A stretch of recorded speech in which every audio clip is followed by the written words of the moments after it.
در یک جامعه زن آدم باشه، انسان باشه، مال کسی نباشه. من مال پدرم نباشم، مال برادرم نباشم، مال شوهرم هم نباشم. من خودم باشم. من ژاله آموزگار هستم، همونطور که شما آقای دانشگاه هستید. همه خودشونن. اینو به عنوان یک آدم بپذیر.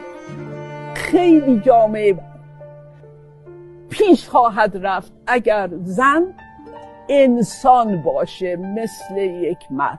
زن در جامعه به عنوان یک انسان مساوی با مرد باشم. ممکنه بد باشم، ممکنه خوب باشم.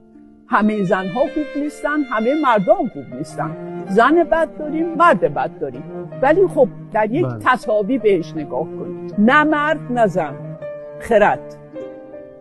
ممکنه رئیس بانک جهانی یک خانوم باشه. چرا؟ چون خرد داره. نه زن نه مرده. من اصلا طرفداری از زن نمی کنم. برای این میگم که این رو به عنوان یک آدم بشناس.